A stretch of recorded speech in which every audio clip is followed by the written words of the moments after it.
Hello friends, welcome to क्यूकिज। तो आज अपन उन क्वेश्चनों को करते हैं जो आपसे व्हाट्सएप ग्रुप में पूछे गए थे। तो फ्रेंड्स बता दूं, ये क्वेश्चन एनटीपीसी और जो अभी 2020 में आपका एसएससी जो सीएचएसएल हुआ था उसमें जो क्वेश्चन आए थे उनको लिए गए थे, और जो बाकी एग्ज़ाम आपका देखा होगा पोस्टपोन कर दिया गया है। तो बस ये इंपॉर्टेंट क्वेश्चन थे, तो इनको अपन डिस्कस करेंगे और देखेंगे कि किस तरीके से अपन इसको इजी तरीके से कर सकते हैं। वैसे क्वेश्चन तो इजी थे, पर अपन इसको देखते हैं कम समय में कैसे करेंगे। चलिए फिर देख लेते हैं क्वेश्चन क्या था।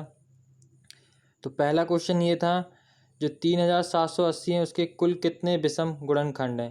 तो फ्रेंड्स ये क्वेश्चन आया था पेपर में, तो अपन इसको देखेंगे। एनटीपीसी का क्वेश्चन है, इसको देखेंगे किस तरह से इससे और क्वेश्चन बनते हैं और कैसे अपन इसको करते हैं।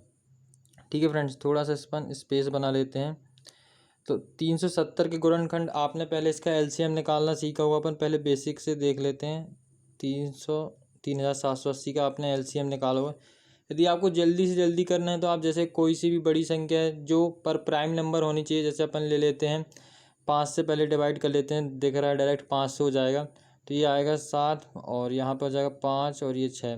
फिर यदि अपन इसको 7 से कर लेते हैं तो ये हो जाएगा 108। ठीक है फ्रेंड्स। और यदि अपन इसको अब किससे कर सकते हैं, 3 से। तो जब 3 से करेंगे तो यहाँ आएगा 3 और असला एक और एक 6, तो ये हो जाएगा 6। ठीक है फ्रेंड्स। और अब इससे किससे डायरेक्ट, और जैसे अपन को करना है डायरेक्ट सीधे, तो अपन इसको अब 6 ही से कर लेते हैं। 6 से आप करेंगे तो ये 6 बार जाएगा, फिर से 6 से करेंगे तो ये एक बार। तो मतलब इसके जो गुणनखंड आ रहे हैं वो आ रहे हैं 5 7 3 6 6। तो ये इसके गुणनखंड हो जाते हैं 5 7 3 6 6। तो जैसे आप देख पा रहे हैं इसमें से प्राइम नंबर तो ये 5 भी है, 7 भी है, 3 भी है, लेकिन 6 है जो प्राइम नंबर नहीं है। इसको भी अपन को पहले प्राइम नंबर में कन्वर्ट करना होगा। तो 5 इंटू 7 इंटू 3, अपन 6 को लिख सकते हैं 2 इंटू 3, और इसको भी अपन लिख सकते हैं 2 इंटू 3। तो अब जैसे आप देख पा रहे हैं कि कितने हो जा रहा है, 5 तो एक ही बार आया है, 7 भी एक ही बार आया है, जो 3 है वो आया है 3 बार, तो इसकी पावर हो जाएगी 3। और जो 2 आया है वो आया है 2 बार, तो इसकी पावर हो जाएगी 2। तो अब अपन इसको गुणनखंड निकालना है। तो जैसे अपने क्वेश्चन में क्या पूछा गया था कि आपको 3780 कुल विषम गुणनखंड निकालना है। तो फ्रेंड्स इससे 3 तरह के क्वेश्चन बनते हैं। आपसे टोटल गुणनखंड भी पूछ सकता है, या फिर विषम, या फिर आपसे सम। तो पहले अपन टोटल निकाल लेते हैं। टोटल क्या हुआ, तो जैसे जिसकी पावर दी गई है प्राइम नंबरों की, जैसे 5 की पावर एक भी नहीं है, मतलब तो 1 है, तो इसको अपन 1 मानते, तो इसमें एक जोड़ देंगे अपन, तो 1 + 1 हो जाएगा। और 7 की भी नहीं है एक, तो इसको भी एक मान लेते, तो इसमें भी 1 + 1 करेंगे तो ये भी 2 हो जाएगा। और 3 की पावर कितनी है, 3, तो इसमें भी एक जोड़ेंगे तो ये हो जाएगा 4। सीधे अपन अब डायरेक्ट लिख लेते हैं। और जैसे 2 की पावर क्या है, 2, तो इसमें भी एक जोड़ते हैं तो इसकी भी पावर हो जाएगी कितनी, 3। जब इसका इंटू करेंगे 4 3 12 और ये 2 है, तो 12 दूनी 24 और 24 दूनी 48। तो 48 टोटल इसके गुणनखंड आएंगे। लेकिन यदि अपन इसकी विषम की बात करें, तो जैसे आप देख पा रहे हैं 5 भी विषम है, 7 भी विषम है, 3 भी विषम है, लेकिन जो 2 है वो है सम है। तो अपन इसका जो गुणनखंड है इसको काउंट नहीं करेंगे।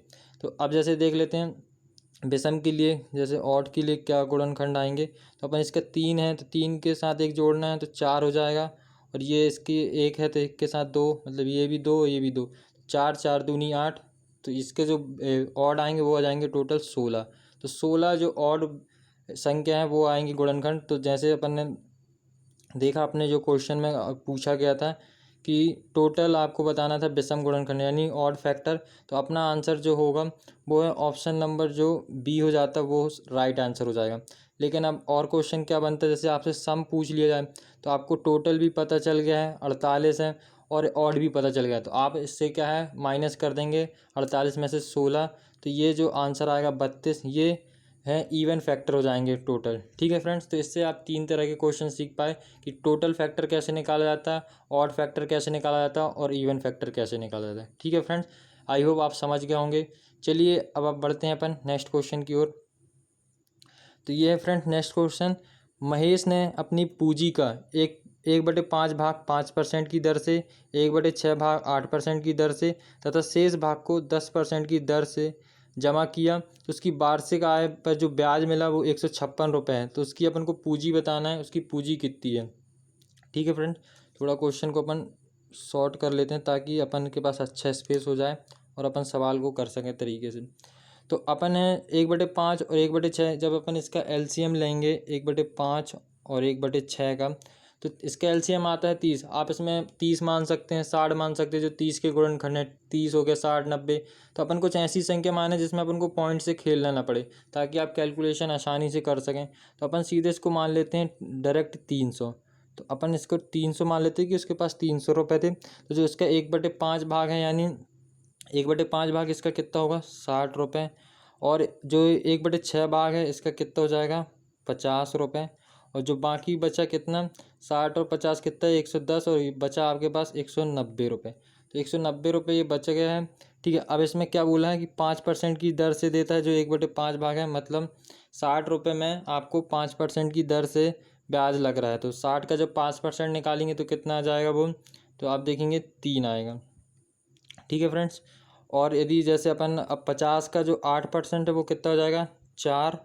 और 190 का आप देख रहे हैं 10% की दर से दिया, तो 190 का 10% कितना हो जाएगा, 10, सॉरी 19 हो जाएगा यहाँ पर, 19 हो जाएगा यहाँ पर 10%। ठीक है फ्रेंड्स। तो अपन को ब्याज कितना मिला, 3, 4 और 19, यानी 19 4 कितना, 23 और 3 26। तो टोटल अपन को मिल रहा है 26 रुपये ब्याज मिल रहा है। पर अपने क्वेश्चन में क्या दिया है, 156 रुपये उसको ब्याज मिल रहा है।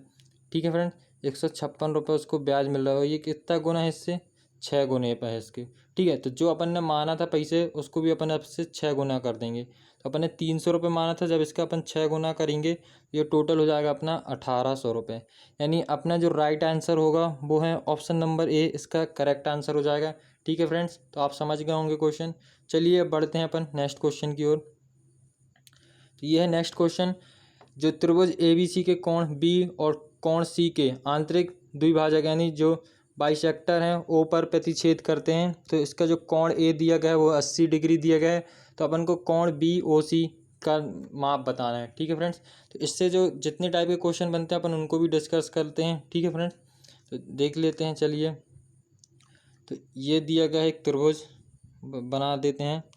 यह त्रिभुज AB और C, इसमें क्या दिया गया है, जो कोण B है और कोण C है इसके बाइसेक्टर, यानी जो यहाँ पर द्विभाजक करते हैं बराबर बराबर भागों में, जब बांटेंगे इसको अपन, इसके लंब खींचेंगे तो ये जाके O पे प्रतिच्छेद करेंगे। तो जो इसको अपन को BOC की माप बताना है, तो इसके लिए एक फॉर्मूला होता है, आप इसको डायरेक्ट याद कर सकते हैं। कोण BOC का माप यदि आपको निकालना है तो आप इसमें क्या है, 90 प्लस जो कोण A दिया है बाय 2, ये जो कोण A दिया है उसका आधा करके जोड़ते हैं तो वो आपका सीधे डायरेक्ट आंसर आ सकता है।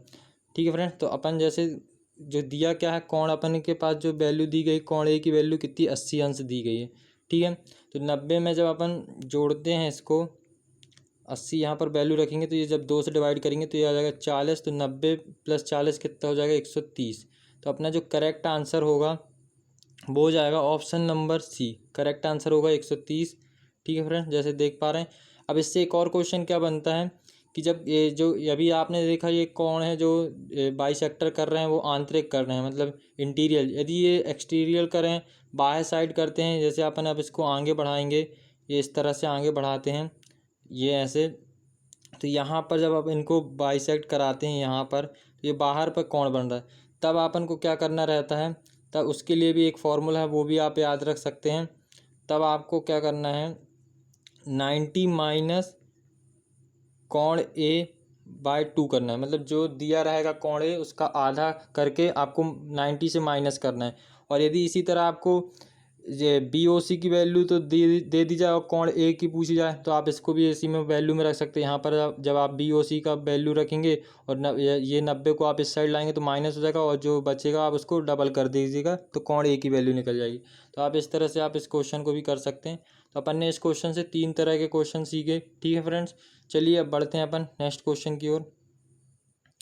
तो ये है नेक्स्ट क्वेश्चन, एक परीक्षा में 52% छात्र हिंदी में तथा 42% छात्र अंग्रेजी में असफल हो जाते हैं। यदि 32% छात्र दोनों विषयों में असफल होते हैं तो कितने प्रतिशत छात्र दोनों विषयों में सफल होंगे। ये फ्रेंड्स अभी SSC का पूछा हुआ क्वेश्चन है, और इसके बाद जो एक और क्वेश्चन आएगा वो भी SSC में पूछा हुआ क्वेश्चन था। ठीक है फ्रेंड्स, चलिए अपन इसको करते हैं, कैसे इसको करना है। इजी है बहुत, आप करेंगे आपसे भी बनेगा, और बहुत से लोगों ने इसको व्हाट्सएप ग्रुप में भी किया था। सभी लोगों ने। तो 52% है जो हिंदी में पास होते हैं, मतलब फ़ेल हो जाते हैं, और जो 42% है वो अंग्रेजी में फ़ेल होते हैं। लेकिन इसमें बताया गया है जो टोटल है उसमें मतलब 32% वो दोनों विषय में फ़ेल होते हैं। तो अपन इसको माइनस कर लेंगे। आप इसको वेन डायग्राम से भी सीख सकते हैं, उससे ज़्यादा क्या है टाइम लगेगा इसी का। आप इसको डायरेक्ट ऐसे कर सकते हैं, जो अलग अलग सब्जेक्ट हैं उनको जोड़कर, और जो साथ में जो सब्जेक्ट दिया उसको आप माइनस कर सकते हैं। पर लेकिन एक चीज़ याद रखिएगा, जो दोनों चीज़ें हैं आपको समान रखनी। जैसे यहाँ पर देखा हो गया हो आपने कि जो 52% छात्र हैं वो फेल हो रहे हैं, और अंग्रेजी में भी फेल हो रहे हैं, और जो टोटल है वो भी फेल हो रहे हैं। मतलब आपको जो इसकी वो मान है वो पूरा समान रखना है, ताकि यदि आप देख रहे हैं किसी में असफल दिया किसी में सफल, तो उसको आपको कन्वर्ट करना होगा। तो चलिए पहले देख लेते हैं। 52 और 42 सब जब जोड़ेंगे तो ये हो जाएगा 94। इसमें से जब आप 32 घटाएंगे तो कितना आ जाएगा, ये हो जाएगा 62। तो 62% टोटल है जो असफल हो रहे हैं, मतलब फेल हो रहे हैं। पर अपन से क्वेश्चन में क्या पूछा गया है, पास होने वाले की संख्या। तो हमेशा जो चीज़ रहती है वो हमेशा 100% रहती है। जब आप 100% में से 62% घटाएंगे तो जो आपका आंसर आएगा वो है 38%। यानी जो ऑप्शन नंबर ए है अपना वो इसका करेक्ट आंसर हो जाएगा। ठीक है फ्रेंड्स, चलिए अब देख लेते हैं नेक्स्ट क्वेश्चन क्या है। वैसे ये आप क्वेश्चन समझ गए होंगे, ठीक है, चलिए देखते हैं। तो ये है अपना लास्ट क्वेश्चन। तो ये भी आपको एसएससी में ही पूछा गया क्वेश्चन था। तो फ्रेंड्स इसका भी आंसर बहुत से लोगों ने किया था। चलिए अपन इसको भी अब समझते हैं, जैसे कैसे इसको इजी तरीके से करें। तो 400 मीटर की जो दौड़ थी उसमें बी ने ए को 20 मीटर की बढ़त दी थी। यानी ए बी तीन धावक थे, तो इन्होंने एक रेस करी जिसमें जो ए है ए को 20 मीटर की बढ़त दी। यानी जब यदि इसको अपन रेशियो में बदल लेते हैं, कैसे रेशियो में बदलेंगे तो यह हो जाएगा 1/20। यानी 19 यदि ए दौड़ता है तो बी दौड़ेगा 20। ठीक है, आप इसको कैसे कन्वर्ट कर सकते हैं, 20/400, ये इसको आप कन्वर्ट करेंगे जब आपका आएगा 1/20। इसी तरह अपन इसको भी कन्वर्ट कर लेते हैं। 40 मीटर की बढ़त दे रहा है बी के साथ, तो इसमें आपको बी बताना है। तो इसको जब अपन कन्वर्ट करेंगे 40/400 तो ये आ जाएगा 1/10। यानी कि बी यदि 9 दौड़ता है तो सी 10 दौड़ेगा। ठीक है फ्रेंड, पर अपन को क्या है इनकी बी की वैल्यू बराबर करनी होगी, तभी आप इस क्वेश्चन को कर पाएंगे तरीके से।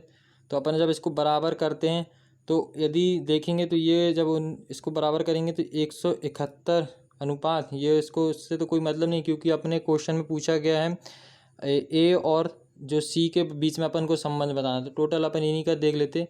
तो इसमें बताया गया है कि जैसे यदि 200 यदि सी दौड़ता है तो ए केवल 171 दौड़ पाएगा। इसका अपन को रेशियो पता चल गया है, अपन इसको भी अपन 180 लिख सकते हैं। ये इन तीनों का रेशियो है अपने पास। ठीक है फ्रेंड्स, तो अपन को ए और सी के बीच में अपन को संबंध बताना है। तो यहाँ पर बोला गया है यदि 200 मीटर दौड़ता है सी तो ए है जो 171 मीटर दौड़ेगा। तो यानी कि जो है उसमें 29 मीटर की बढ़त दे रहा है। पर अपन को क्या है क्वेश्चन में क्या पूछा गया है कि 600 जो मीटर है उसकी दौड़ में बताना है कितने की बढ़त देगा। तो जो 200 है उसको 600 में अपन देख लेते हैं कितने गुना है। ये इससे 3 गुना पर है। तो जो 29 है ये भी इससे 3 गुना हो जाएगा, यानी 87। तो 87 मीटर की बढ़त देगा जो सी है ए को। ठीक है फ्रेंड, तो जो इसका सही आंसर होगा वो हो जाएगा अपना, फ्रेंड्स इसके ऑप्शन नहीं थे तो चलिए इसका जो सही आंसर है वो है अपना 87। इसका आंसर है 87 मीटर। तो ये अपना राइट आंसर हो जाएगा। तो फ्रेंड्स आई होप आप ये क्वेश्चन भी समझ गए होंगे। तो फ्रेंड्स यदि आपको वीडियो पसंद आई हो तो आप हमारे वीडियो को शेयर एंड लाइक कर सकते हैं, और साथ ही साथ हमारे जो सोशल नेटवर्किंग साइट है जैसे इंस्टाग्राम, उसको आप हमारे फॉलो कर सकते हैं, और फेसबुक पेज को भी हमारे लाइक कर सकते हैं, और हमारे टेलीग्राम चैनल उसको ज्वाइन कर सकते हैं जिसमें रोज़ाना PDF प्रोवाइड कराई जाती हैं, और जो मटेरियल है आपकी स्टडी के लिए वो भी प्रोवाइड कराया जाता है। और आप हमारे व्हाट्सएप ग्रुप में भी जुड़ सकते हैं, इस नंबर पर आप मैसेज कर कर, और या हम और हमारी जो ट्विटर हैंडल है पेज उसको भी फॉलो कर सकते हैं। फ्रेंड्स इन सभी की लिंक आपको वीडियो के डिस्क्रिप्शन में दे दी जाएगी, तो वहाँ से आप डायरेक्ट क्लिक कर कर ज्वाइन हो जाएगा। तो thank you for watching this video.